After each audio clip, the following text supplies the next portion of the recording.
नमस्कार दोस्तों। मेरा नाम गोलू है। आज हम आपको ले चलते हैं उत्तराखंड के एक बहुत ही खास और रहस्यमयी स्थान की ओर, खैट पर्वत। ये जगह अपनी खूबसूरत प्रकृति और अनोखी कहानियों के लिए जानी जाती है। खैट पर्वत समुद्र तल से करीब 10,000 फीट की ऊंचाई पर है।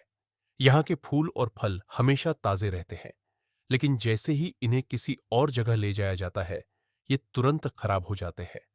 यहाँ बिना किसी खेती या मेहनत के अखरोट और लहसुन खुद ब खुद उगते हैं, जो इतनी ऊंचाई पर बहुत ही अजीब बात है। वैज्ञानिकों ने भी माना है कि यहाँ की हवा और माहौल में कोई खास ऊर्जा है, जो यहाँ की पुरानी परंपरा को दिखाते हैं। ये कोई आम पहाड़ नहीं है, बल्कि एक रहस्यमयी जगह है, जिसके बारे में कई कहानियां और मान्यताएं आज भी लोगों के बीच जिंदा है। खैट पर्वत उत्तराखंड के टिहरी गढ़वाल जिले में स्थित है, जिसे परियों का देश भी कहा जाता है, और लोगों का मानना है कि ये परियों का घर है। यहाँ की परियों को स्थानीय लोग आंछरी कहते हैं। कहा जाता है कि ये आंछरियां इस पहाड़ की रखवाली करती है। अब चलिए सुनते हैं एक दिल को छू लेने वाली लोक कथा जीतू बगड़वाल की। गढ़वाल के एक छोटे से गांव बगोड़ी में एक लड़का रहता था। नाम था जीतू बगड़वाल। वो बहादुर था और उसे संगीत से बहुत प्यार था, खासकर अपनी बांसुरी से। उसकी बांसुरी की धुन सुनकर लोग मंत्रमुग्ध हो जाते थे। वह अपनी प्रेमिका भरना से बहुत प्यार करता था। इस बार जब घर में धान की रोपाई की तैयारी हो रही थी, तो पंडित जी से शुभ दिन निकलवाने का जिम्मा जीतू के छोटे भाई द्वारका पर था। राजा मानसा ने जीतू बगड़वाल को दरबार के कामों में लगा दिया था, और खेत में फसल लगाने का सही समय आ गया था। लेकिन जब पंडित जी ने पंचांग देखा, तो साफ कहा, जीतू के लिए इस साल कोई शुभ दिन नहीं है। पर कहते हैं ना, हर मुश्किल का कोई ना कोई हल जरूर होता है। पंडित जी ने फिर कहा, अगर जीतू खुद नहीं कर सकता, तो उसकी बहन तो कर सकती है।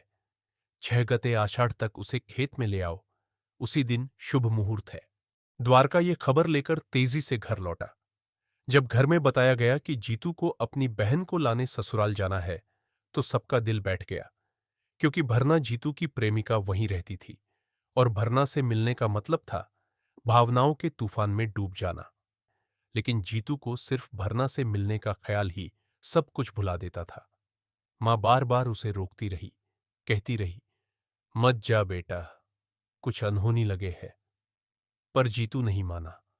अपनी वही प्यारी मुस्कान लिए हाथ में बांसुरी लेकर चल पड़ा। वैसे तो कहने को सफर की वजह बहन को लाना था, लेकिन सच्चाई ये थी कि भरना को देखना ही असली मकसद था। प्रेम में डूबे इंसान को हर चीज सुंदर लगती है। थकी हुई हवा भी ताजी लगती है। पेड़ छांव नहीं, दिल सा लगते हैं। जीतू एक पेड़ के नीचे बैठा और बांसुरी बजाने लगा। उसकी तान ऐसी थी कि पत्ता पत्ता, बूटा बूटा पत्थर तक जैसे झूमने लगे। उसी वक्त उसकी आंखें बंद थी, पर एहसास हुआ कि कोई उसकी ओर आ रहा है। जब आंखें खोली, तो देखा सुंदर सुंदर आंचरियां उसके चारों ओर घूम रही थीं। वो मुस्कुरा रही थी, जैसे उसकी बांसुरी ने उन्हें बुला लिया हो। आंचरियां पहाड़ों की रहस्यमयी दिव्य शक्तियां होती है। हर सुंदर चीज को वे अपने साथ ले जाती है, ताकि वह चीज सदा सुरक्षित रह सके। और अब उन्होंने जीतू को चुना था। उसने आंचरियों से विनती की, मुझे अभी नहीं आषाढ़ की छठी को बुलाना, तब मैं तुम्हारे साथ चल दूंगा। परियों ने उसकी बात मान ली, लेकिन जीतू जानता था कि उसकी अंत निकट था। जीतू का मन डगमगाया। उसे मां की ममता याद आई, कुलदेवता याद आए। लेकिन यह किसी सामान्य शक्ति का बुलावा नहीं था, यह आध्यात्मिक बुलावा था। मां मिन्नतें करती रही, भाई रोते रहे, लेकिन जीतू नहीं रुका। वो भरना से मिला। यह उनकी आखिरी मुलाकात थी, और उसने भरना से कहा, मैं तुझसे बहुत प्रेम करता हूं और हमेशा करूंगा। इसके बाद वह अपनी बहन साथ लेकर गांव लौट आया। अब वो दिन आ गया, छठे आषाढ़। गांव तैयार था, खेत तैयार थे, मानसून का पानी गिर चुका था। जैसे ही बीज डालने की प्रक्रिया शुरू हुई, जीतू चुपचाप खेत में समा गया।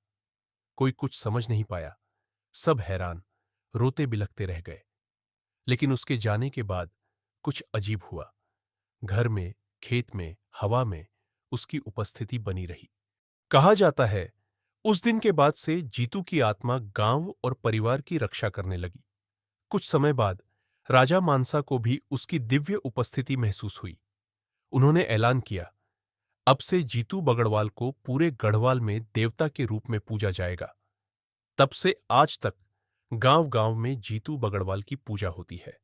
उसके किस्से, उसके गीत हर पीढ़ी को सुनाए जाते हैं। नाटक होते हैं, जागर चलते हैं और आंचरियां अब भी कभी-कभी उसकी बांसुरी की धुन पर नाचती है।